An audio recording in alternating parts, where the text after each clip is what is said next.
Bismillahirrahmanirrahim. Assalamualaikum warahmatullahi wabarakatuh. Apa kabar teman-teman semua? Semoga teman-teman semua dalam keadaan sehat dan berbahagia. Amin.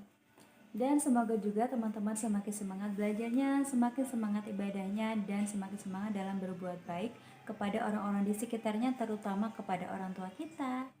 Karena doa orang tua kita adalah salah satu doa yang mustajab nih teman-teman. Makanya kita harus sering-sering minta doa kepada orang tua kita apapun yang kita lakukan. Oke teman-teman, sebelumnya aku mau berterima kasih kepada teman-teman yang udah komen maupun berdiskusi dan juga memperbaiki ketika aku keliru. Terima kasih banget ya teman-teman. Insya Allah semuanya sudah aku note di komentar ya teman-teman. Jadi kalau teman-teman merasa emang ada jawaban aku yang salah, teman-teman bisa scroll dulu di komentarnya, di pin yang aku pin. Mungkin disitu udah ada jawabannya. Atau kalau ternyata belum ada, teman-teman bisa berkomentar di kolom komentar ya teman-teman. Aku suka banget ya teman-teman mau berdiskusi dengan aku. Aku juga banyak salah ya, mungkin banyak keliru. Masih belajar juga, jadi kita sama-sama belajar ya teman-teman. Sejauh ini teman-teman yang ngajak diskusi ketika aku keliru juga bahasanya sangat sopan ya, alhamdulillah teman-teman calon ASN nih. Mungkin ada satu ya yang belum aku pinot, aku perbaiki karena emang di tempat aku sungai susah banget asli. Aku juga masih buka-buka lagi ketika ada komentar yang katanya aku keliru ya. Aku buka lagi undang-undangnya atau apa, dan ini yang terakhir itu yang tentang tugas bank sentral ya. Itu kayaknya ada yang salah, emang aku lupa di video aku yang mana. Nanti aku coba pinat ya kalau aku udah dapet sinyal. Di penjelasan soalnya kalau nggak salah soal nomor 7 itu ada aku nyebutin tugas Bank BI, salah satunya adalah mengawasi dan mengatur perbankan, dan itu kan udah dialihkan menjadi tugas dari OJK.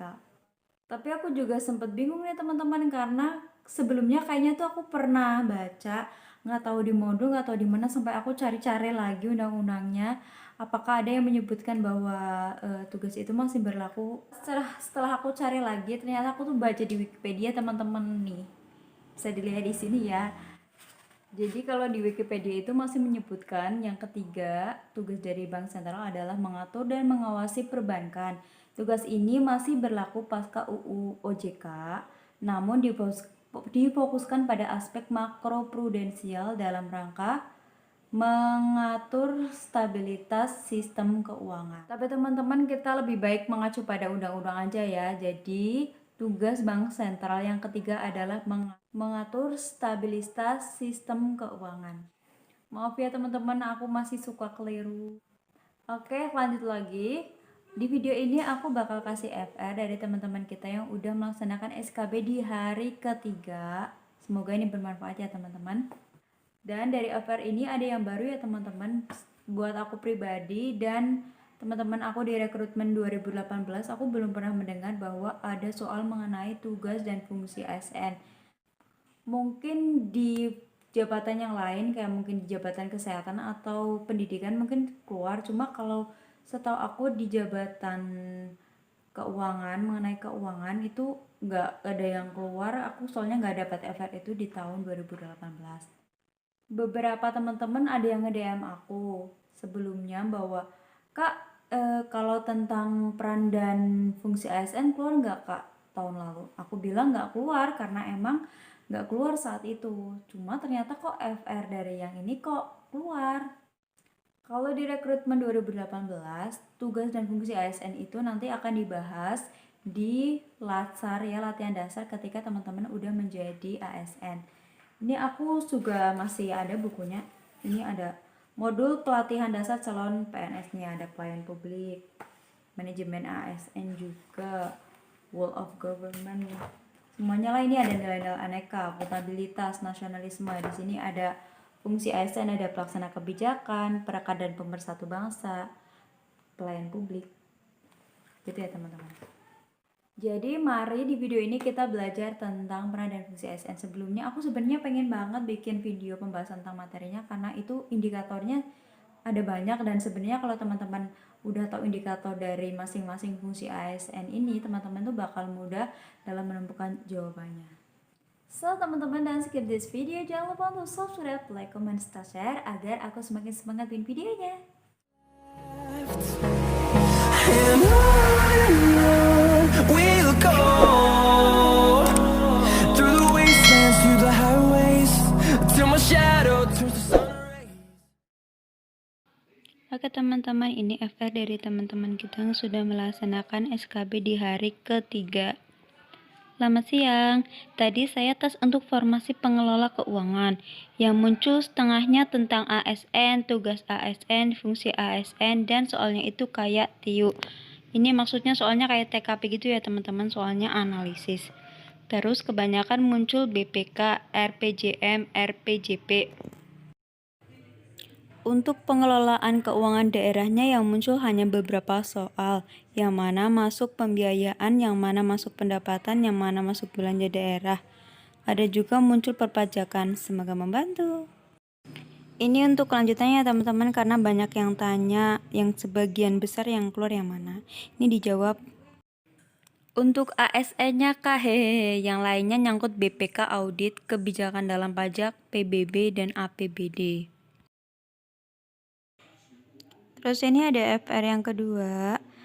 Untuk peranata laporan keuangan, gambaran soalnya kayak gini, siapa tahu mirip-mirip. Adjustment, pengertian akuntansi, akuntansi menuju akrual, kas berbasis akrual, ada auditing, manajemen, perpajakan, laporan realisasi anggaran, laporan realisasi semester 1, tanggal berapa, bulan berapa. Untuk yang berikut ini bukan FR ya teman-teman, ini katanya. Rata-rata yang udah ujian UU tentang ASN, kode etik, tugas dan kewajiban ASN keluar. Coba dibaca teman-teman. Oke, jadi gitu ya teman-teman, FR dari teman-teman kita yang udah ujian di hari ketiga tanggal 3 September 2020 kemarin. Ini merupakan hal yang baru buat aku atau mungkin buat teman-teman juga ya. Karena UU tentang ASN, tugas dan fungsi ASN itu di aku rekrutmen 2018 itu nggak ada seperti yang udah aku jelasin di awal. Karena materi terkait kode etik, tugas dan fungsi ASN itu nanti akan dipelajari di latsar ya, latihan dasar pas teman-teman udah jadi ASN. Tapi berhubung FR dari teman-teman yang udah melaksanakan SKB itu keluar, jadi nggak ada salahnya teman-teman untuk teman-teman pelajari tentang tugas dan fungsi kode etik ASN. Langsung lanjut ke soalnya. Yang pertama, penyusunan RPJM nasional atau daerah dan RKP atau RKPD dilakukan melalui urutan sebagai berikut. Kecuali A. Evaluasi rancangan awal pembangunan, B. Penyiapan rancangan awal rencana pembangunan, C. Penyiapan rancangan rencana kerja, D. Musyawarah perencanaan pembangunan, atau E. Penyusunan rancangan akhir rencana pembangunan. Ya, jawabannya adalah A, yaitu evaluasi rancangan awal pembangunan. Penyusunan RPJM nasional atau daerah dan RKP atau RKPD dilakukan melalui urutan kegiatan. Yang pertama, penyiapan rancangan awal rencana pembangunan, penyiapan rancangan rencana kerja, musyawarah perencanaan pembangunan, dan penyusunan rancangan akhir rencana pembangunan. Lanjut ke soal yang kedua. Siapakah yang berwenang menyiapkan RPJP daerah? A. Kepala daerah, B. Sekretariat daerah, C. Kepala Bapeda, D. Menteri, atau E. Kepala BPKD. Jawaban yang benar adalah C, yaitu Kepala Bapeda. Ada di Undang-Undang Nomor 25 Tahun 2004, Kepala Bapeda menyiapkan rancangan RPJP daerah. Lanjut ke soal yang ketiga, yang dimaksud penjabaran dari tujuan dibentuknya pemerintahan negara Indonesia yang tercantum dalam pembukaan Undang-Undang Dasar Negara Republik Indonesia tahun 1945 dalam bentuk visi, misi, dan arah pembangunan nasional adalah A. RPJM nasional, B. Renstra, C. RPJP nasional, D. RKP, E. RKPD. Jawaban yang benar adalah C, yaitu RPJP nasional. RPJP nasional merupakan penjabaran dari tujuan dibentuknya pemerintahan negara Indonesia yang tercantum dalam pembukaan UUD 45 dalam bentuk visi misi arah pembangunan nasional. Lanjut ke soal yang keempat. Pembangunan nasional diselenggarakan berdasarkan demokrasi dengan prinsip-prinsip berikut. A. Kebersamaan, berkeadilan, berkelanjutan, berwawasan lingkungan, serta kemandirian dengan menjaga keseimbangan, kemajuan, dan kesatuan nasional. B. Kebersamaan, berkeadilan, berkelanjutan, keterbukaan, dan partisipasif. C. Kebersamaan, berkeadilan, kemandirian, partisipasif, dan berwawasan lingkungan. D. Kebersamaan, berkeadilan, berkelanjutan, berwawasan lingkungan, serta sistematis. Atau E. Kebersamaan, berkeadilan, kemandirian, dan efektivitas. Jawaban yang benar adalah A.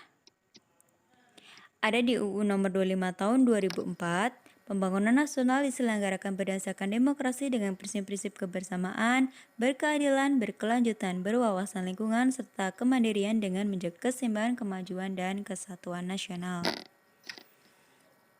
Yang kelima, berikut ini merupakan tahapan dalam perencanaan pembangunan nasional kecuali A. Penyusunan rencana, B. Penetapan rencana, C. Pengendalian pelaksanaan rencana, D. Evaluasi pelaksanaan rencana, atau E. Peninjauan kembali pelaksanaan rencana. Jawaban yang benar adalah E. Peninjauan kembali pelaksanaan rencana. UU nomor 25 tahun 2004, tahapan perencanaan pembangunan nasional meliputi penyusunan rencana, penetapan rencana, pengendalian pelaksanaan rencana, dan evaluasi pelaksanaan rencana.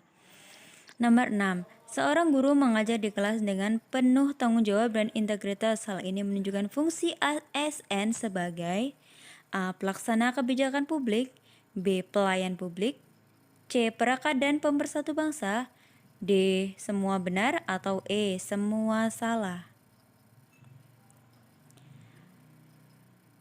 Jawaban yang benar adalah B, yaitu pelayan publik. Karena saat mengajar, guru, dalam hal ini adalah sebagai ASN, memberikan pelayanan kepada publik selaku penerima pelayanan.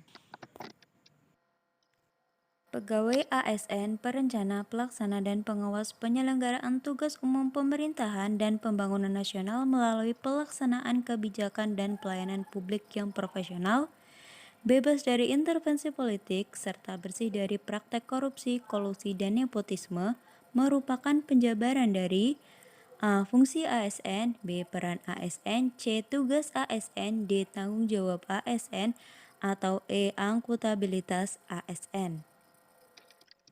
Jawaban yang benar adalah B, yaitu peran ASN. Pegawai ASN berperan sebagai perencana, pelaksana, dan pengawas penyelenggaraan tugas umum pemerintahan dan pembangunan nasional melalui pelaksanaan kebijakan dan pelayanan publik yang profesional, bebas dari intervensi politik, serta bersih dari praktek korupsi, kolusi, dan nepotisme. Lanjut ke nomor 8, rancangan RPJP nasional dan rancangan RPJP daerah menjadi bahan utama di rapat A. Pleno DPR atau DPRD, B. Menteri terbatas, C. MPR, D. Musrembang, atau E. Rapat opsi. Jawaban yang benar adalah D.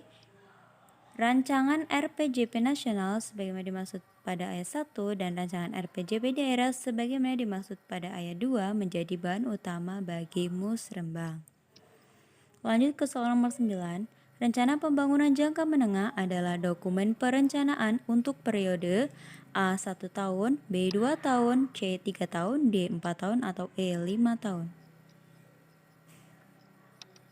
Jawabannya E, yaitu 5 tahun. Rencana pembangunan jangka menengah yang selanjutnya disingkat RPJM adalah dokumen perencanaan untuk periode 5 tahun. Lanjut ke soal yang ke-10. Seorang ASN menjalankan pola hidup sederhana dan tidak hidup bermewah-mewahan meskipun dia merasa mampu. Beliau juga rutin membantu tetangganya yang kurang mampu. Hal ini menunjukkan fungsi ASN sebagai A. Pelaksana kebijakan publik, B. Pelayan publik, C. Pemersatu dan pemersatu bangsa, D. Semua benar, atau E. Semua salah. Jawaban yang benar adalah C. perekat dan pemersatu bangsa. Karena dalam hal ini ASN tersebut menunjukkan tidak ingin terjadi kesenjangan sosial sehingga mempererat persatuan bangsa. Nomor 11. Ketika pemerintah menetapkan pemulangan WNI dari kota Wuhan, Cina untuk menjaga agar tidak tertular COVID-19, namun sebelumnya mereka harus dikarantina terlebih dahulu di salah satu pulau di salah satu provinsi di Indonesia. Sebagian masyarakat di daerah tersebut mungkin menolak. Namun, sebagai ASN harus mematuhi ketetapan pemerintah dengan tetap mempertimbangkan kondisi masyarakat. Kepatuhan terhadap pemerintah pusat ini merupakan fungsi ASN sebagai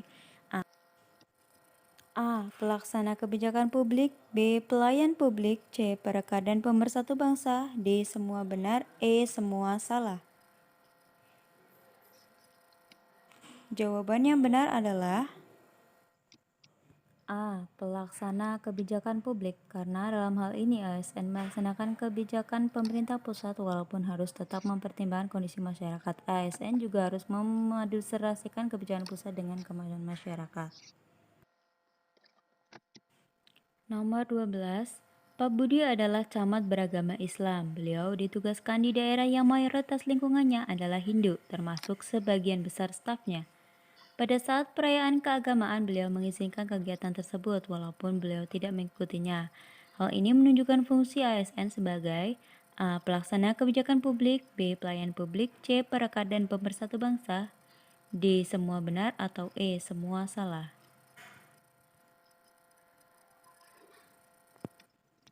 Jawaban yang benar adalah C. Perekat dan pemersatu bangsa. Karena Pak Budi tidak ingin terjadi kesenjangan antar umat beragama sehingga selaras dengan fungsi ASN sebagai perekat dan pemersatu bangsa. Nomor 13. Masyarakat sangat mudah mendapatkan informasi terkait dengan lowongan pekerjaan dari Dinas Ketenagakerjaan. Hal ini menunjukkan fungsi ASN sebagai titik-titik berjalan dengan baik. A. Pelaksana kebijakan publik, B. Pelayan publik, C. Perekat dan pemersatu bangsa, D. Semua benar, atau E. Semua salah.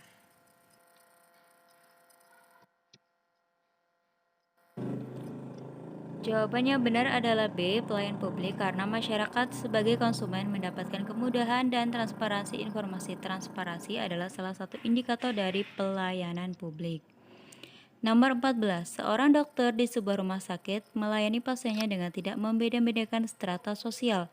Hal ini menunjukkan fungsi dokter tersebut sebagai A. Pelaksana kebijakan publik, B. Pelayan publik, C. Perekat dan pemersatu bangsa, D. Semua benar, atau E. Semua salah. Jawabannya benar adalah B, karena tidak diskriminatif adalah indikator dari pelayanan publik. Nomor 15. Bendaharawan pemerintah memungut PPN dari rekanan atas pembelian barang di atas 2 juta yang dibeli oleh instansinya.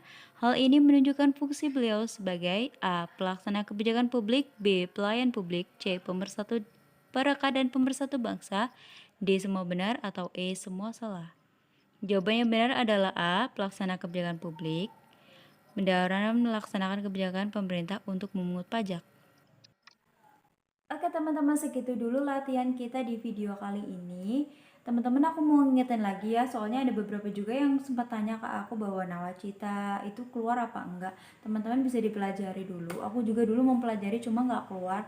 Teman-teman, aku takutnya ini kayak peranan fungsi ASN nih di rekrutmen 2018 nggak keluar.